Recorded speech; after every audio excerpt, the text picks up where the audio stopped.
I am willing to admit that the 2000 election was stolen from Gore.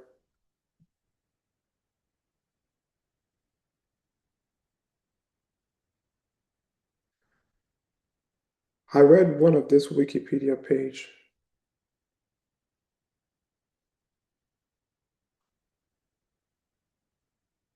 Gore won.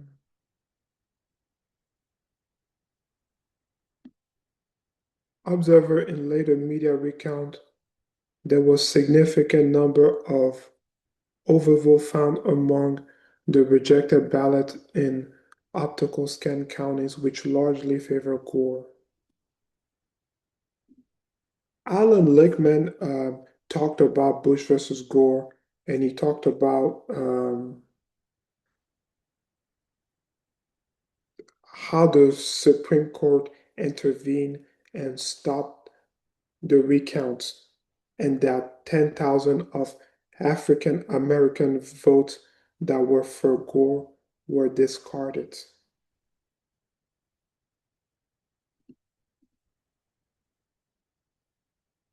The keys to the White House, I didn't actually predict 10 out of 10 elections. When I appeared on Bill Maher after my successful prediction of a Donald Trump win in 2016 and to give my 2020 forecast, the first thing he said to me was, Lichtman, how did you F up 2000? And my answer then was the same answer I've been giving for 20 years and the same answer I would share with you now. I didn't. That was a stolen election. The wrong candidate won Florida, and the wrong candidate was elected president. I'm not just saying that. I proved that in my 2001 report to the United States Commission on Civil Rights. And it's still up on their website if you want to check it out. What I looked at, and I had no opinion on this in advance of doing the study for the commission, was racial disparities in rejected ballots. 180,000 ballots in Florida were rejected as invalid. Of those ballots rejected as invalid, I looked at a comparison of the rejection rates for ballots cast by African American voters as compared to the ballots cast by white voters. This is politically as well as racially significant because African American voters were about 95% for Gore, whereas white voters were for Bush. What I found absolutely shocked me. I found that 1 out of every 9 to 10 ballots cast by an African American were discarded as rejected. These weren't African Americans who were prevented from voting. That's a whole other issue that plagued Florida's elections. These were African Americans who thought they voted, but whose ballots weren't counted. So if you lined up 9 or 10 African American voters, you'd pull one out and say your vote didn't count. That compared to 1 out of 50 votes discarded for white voters, 1 out of 9 to 10 for black voters versus 1 out of 50 for white voters. A shocking, enormous disparity. If in fact the rejection rate for ballots cast by black voters had not been zero, but simply equal to the rejection rate for white voters, an additional tens of thousands net black votes would have been cast in that election, and Al Gore would have won it, going away by tens of thousands of votes. Now, how was I able to create such estimates? In fact, it was quite easy in Florida because of two things. Number one, when you register in Florida, you register by race. So we know how many, what the percentage of black and white registered voters are in any given precinct. We know what the percentage of black and white voters are in any given precinct, because we can look at those registered voters who actually voted. We don't know how they voted, but we do know the statistical breakdown of black and white voters in a precinct. And it turns out, of course, Florida is a heavily segregated state, and precincts are very heavily racially divided. If you look at the slide of Duval County, you can see there are a lot of precincts that are overwhelmingly or nearly all white, and a good number of precincts that are overwhelmingly black, and a lot of precincts in between. It turns out there is just an extraordinary statistical correlation, something you almost never see to this extent, between the percentage of black voters in a precinct and the percentage of rejected ballots. It's almost a straight line relationship there in Duval County, something you never see in the real world. But it gets worse. The great majority of the rejected ballots cast by African Americans were not ballots that couldn't be read. Those weren't those hanging chads or dimples that were all over the news. No, you didn't hear about this. Most of the ballots rejected that were cast by African Americans were so-called overvotes, where African Americans. Yeah. So here it talked about there were valid overvotes found among the rejected ballot in optical scan counties, which largely favored Gore.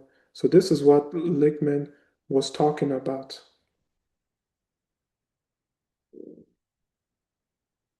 Punched in Gore, and just to make sure, wrote in Gore. None of those ballots were counted, even though the intention of the voters was crystal clear.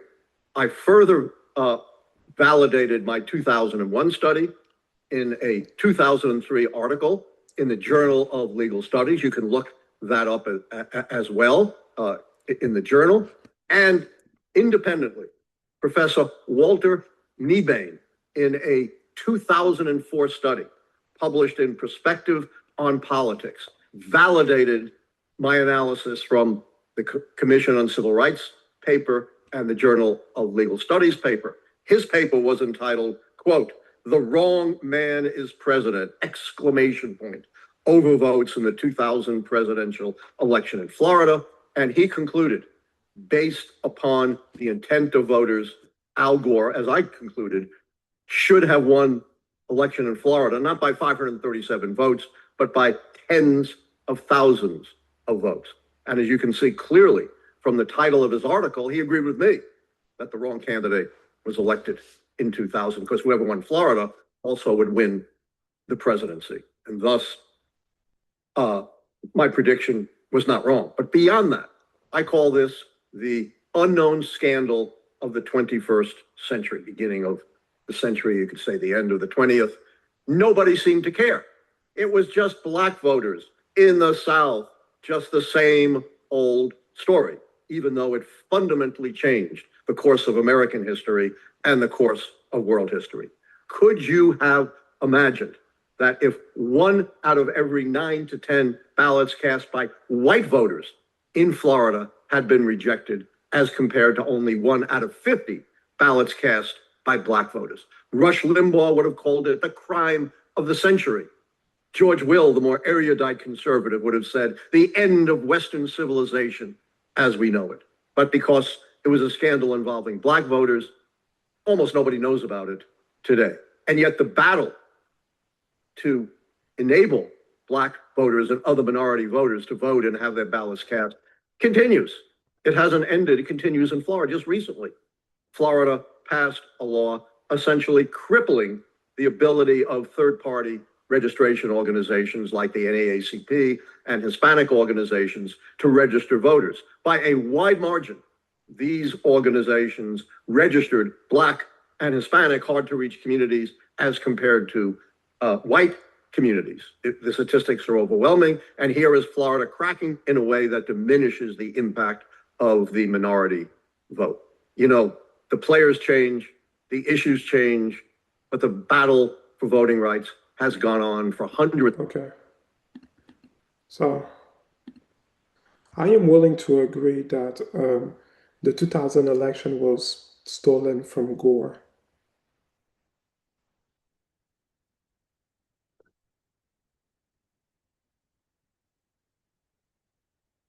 But the differences between Gore winning the popular vote and losing the Electoral College, and Hillary Clinton winning the popular vote and losing the Electoral College is How Gore versus Bush was a very close election, and it came down to Florida. Whoever win Florida was going to win the presidential election. You compare that to Hillary Clinton versus Donald Trump. Even though Hillary Clinton won the popular vote by 3 million, Trump easily defeated her in the Electoral College. He narrowly won the blue wall state, Michigan, Wisconsin, Pennsylvania, and Florida by like a percentage of point or by a decimal points.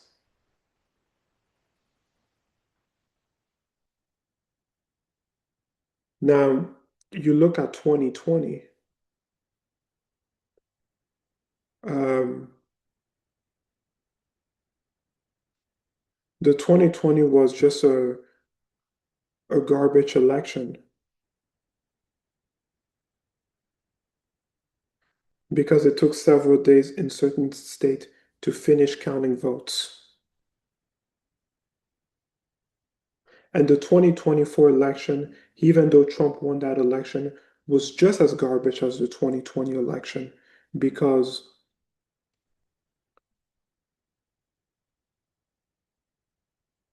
because it also took several days in certain states to finish counting votes, which diminished Trump popular vote margin of victory. If every state official counted just as fast like Florida,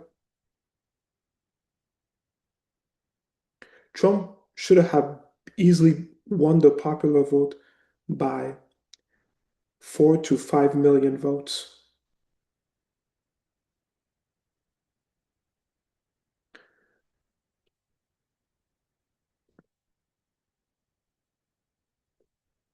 So,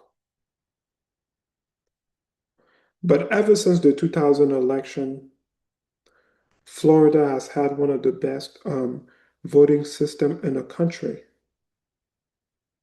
Barack Obama won Florida in 2008, and he won it in 2012. Trump won it in 2016, 2020, and 2024. But I'm willing to agree that that election was stolen. I am bipartisan.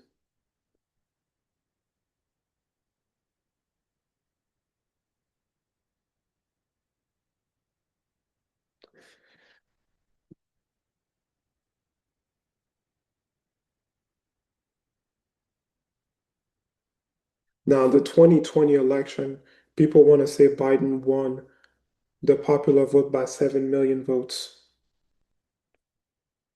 He lost 18 out of 19 bellwether counties. The Democrat did not really do well in governor's race and in House races. In comparison to the Republican, they did well in governor's races and House races because of Trump's performance on that election.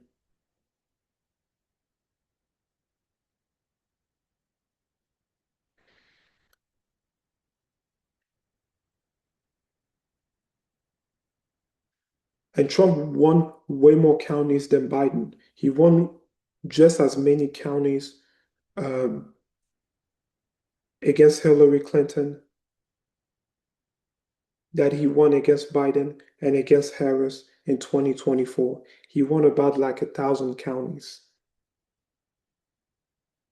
on top of bellwether counties. And he won the required state needed to be win in order to win the election: Ohio, Iowa, and Florida.